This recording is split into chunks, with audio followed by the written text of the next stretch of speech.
This video is brought to you by Squarespace. Hey guys, how's it going? This is Wad from the MW Technology channel on YouTube, and in this video we're doing a direct comparison between the LG Nexus 5 from Google and the Samsung Galaxy S5. Now this is kind of a battle between value and the premium Android phone that's out right now. Now the LG Nexus 5 certainly has a lot for what it actually goes for. It actually costs twice as less as what the Samsung actually goes for right now, but it's certainly no skimper in terms of features. So we're going to test out how this premium device of the Samsung Galaxy S5 compares against the budget Android smartphone right now. Now here we have the battle of the pure Android experience versus the premium phone from Samsung. Now basically the Samsung Galaxy series is probably one of the most popular cell phones if you want the Android experience. But if you want the pure Android experience at a very, very competitive price tag, you usually get a Nexus device from Google. Now in terms of the physical differences in terms of footprint, you'll notice that the Samsung Galaxy S5 measures about 142 millimeters in terms of its height, which is a little bit taller than the LG Nexus 5, which measures 137.9 millimeters in terms of its height. It's also a little bit bigger in terms of width, measuring about 72.5 millimeters versus 69.2 millimeters on the LG Nexus 5. In terms of thickness, we have a very similar thickness.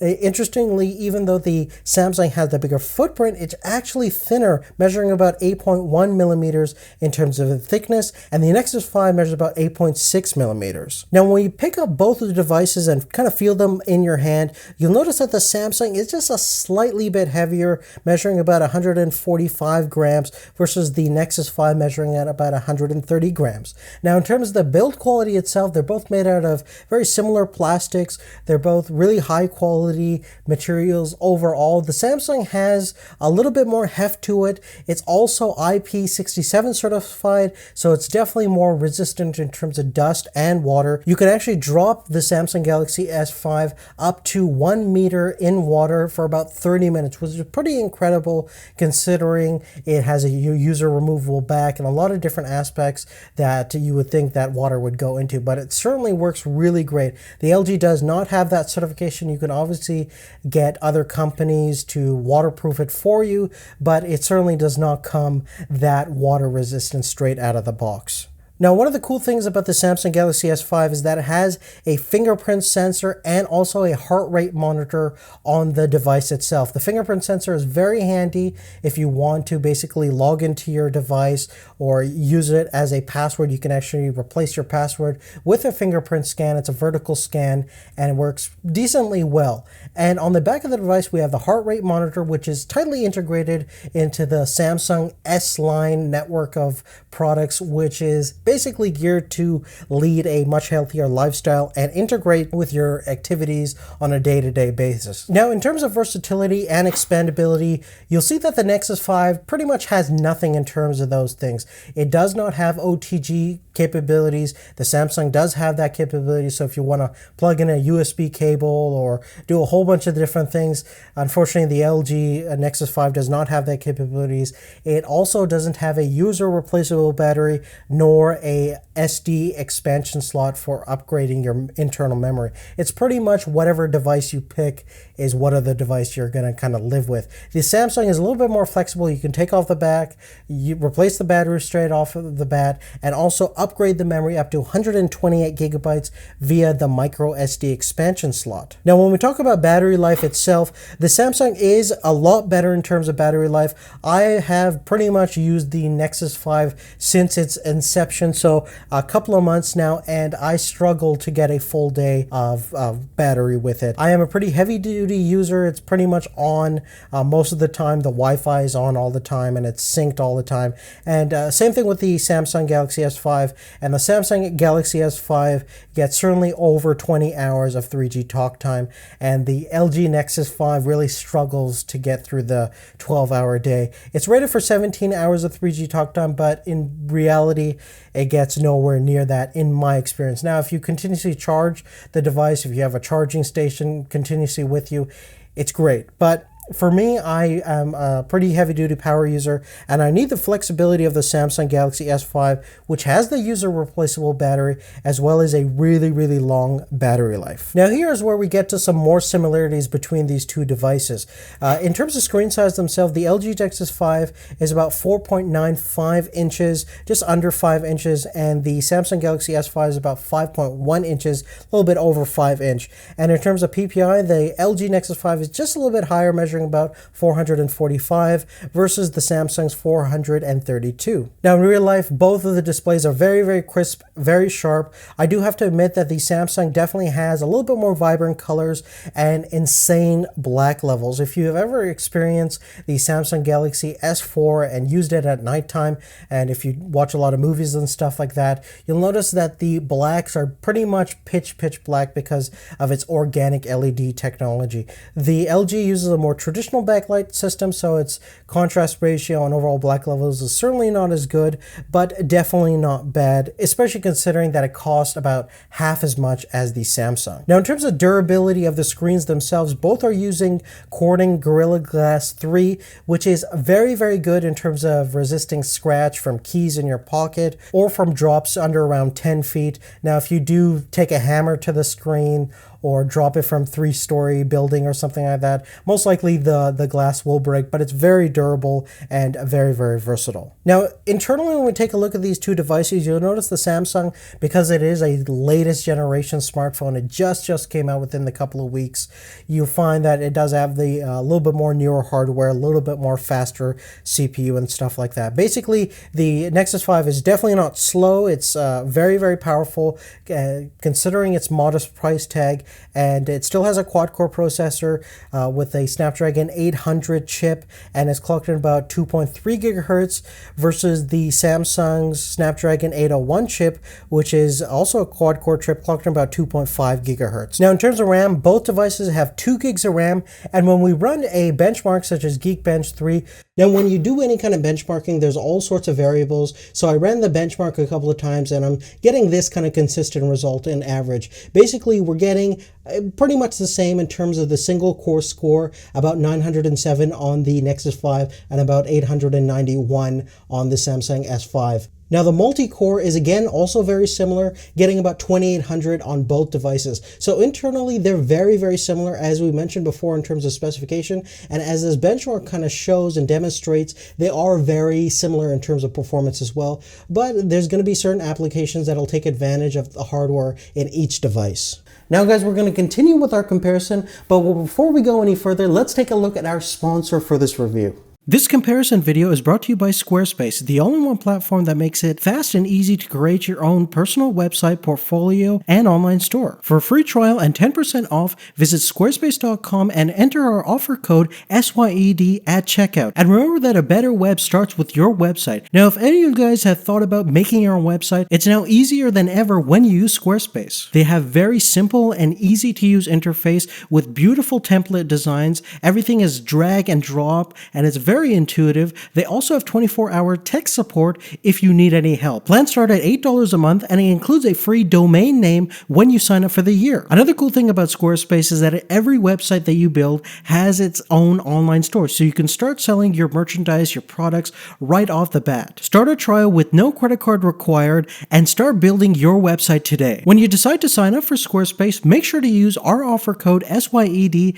to get 10% off of your first purchase and to show your support for MW Technology. We thank Squarespace for their support of MW Technology, and remember, Squarespace, a better web starts with your website. Now, in terms of connectivity, both devices are LTE network devices. Of course, the LTE speeds are going to be governed by, your location to the towers themselves and your service providers' consistency in giving you good speeds. One of the cool things about the Samsung Galaxy S5 is it actually has a dual network capabilities for downloading. So you can actually use your Wi-Fi and your LTE speeds to kind of double and increase your downloading speeds, which is definitely handy if you're downloading a lot of large files or transferring files back and forth between the web. Now, in terms of the Wi-Fi capabilities itself, they both have 802.11 and NAC capabilities, so it has the latest generation of AC technology. So if you have an AC router, you can take advantage of those speeds on both these two devices.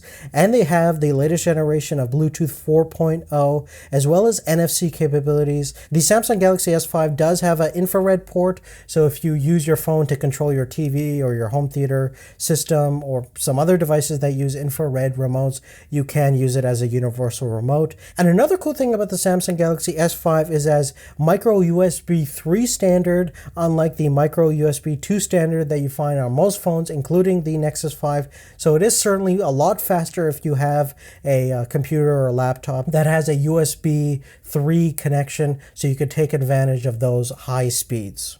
Now, when we move on to the cameras on both these two devices, we find some major differences between the two. In terms of the front-facing cameras, we have a 1.3 megapixel camera on the LG Nexus 5 and a 2 megapixel sensor camera on the Samsung GS5. When we turn around the phones, we'll notice that the Nexus 5 definitely has not a bad camera. It's an 8 megapixel camera with optical stabilization and autofocus and LED flash. But it's not until you go to the Samsung S5 where you notice that it has double the capabilities.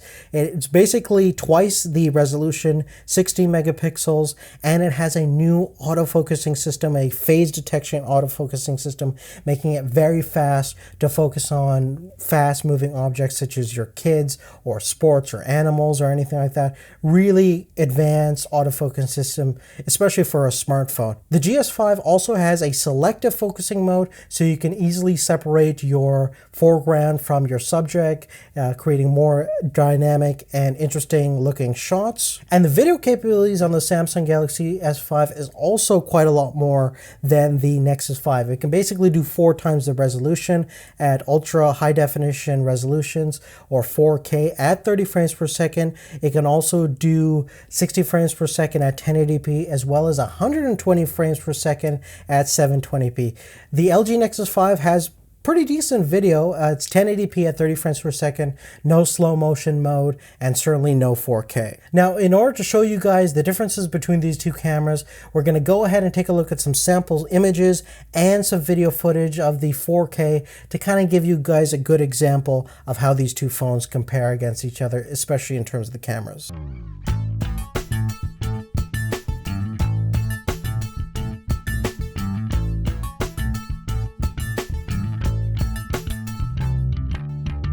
Now, the last thing that we're going to talk about is the user interface and the operating system. They're both running Android 4.4.2, which is the latest generation of Android KitKat. Really great OS. I'm really enjoying it. I've used it since it first came out last year, and it's a really great and versatile OS in both regards. Now, the LG Nexus 5 is the pure Android experience. This is one of the reasons why people buy the Nexus devices, is it's the unadulterated, unchanged, pure Google experience, and the integration is absolutely great. I love this bare minimum experience that we have on Android with no skin. Now, the TouchWiz interface on the Samsung Galaxy S5 is certainly not bad. It's not as clean, as elegant as we find on the pure Android experience, but it's just as convenient, just as capable, and certainly has a lot of features. Inevitably, you're going to have to make the decision on what kind of interface you like the best.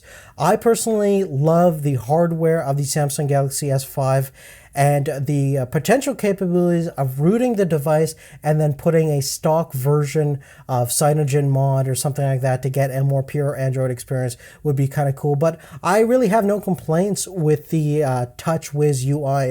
It's a great interface, very convenient, certainly no complaints here, and there's definitely potential for more customization down the road. But I'm that, guys. If you have any questions about anything I talked about in this video, please make sure to leave that on a comment down below.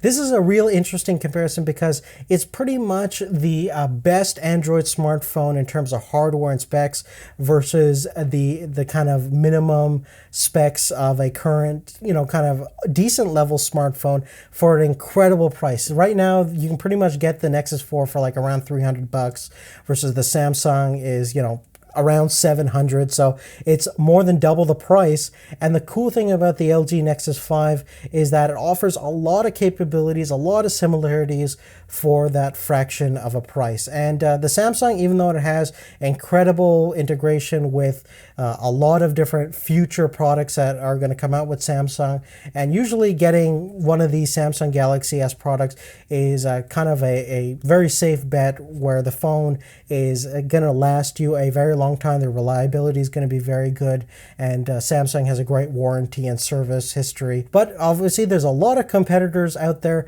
and to kind of make a more clear decision, definitely check out our YouTube channel Majid Sayed 2, where we have the Samsung Galaxy S being compared against the iPhone 5S, the HTC One, and the new LG G Pro 2. So definitely check out those videos if you have the time. But on that, guys, thank you so much for watching, and we'll see you later. Take care. Now, lastly, please don't forget to visit squarespace.com/SYED and enter our offer code SYED to get 10% off of your first purchase and to show your support for our show.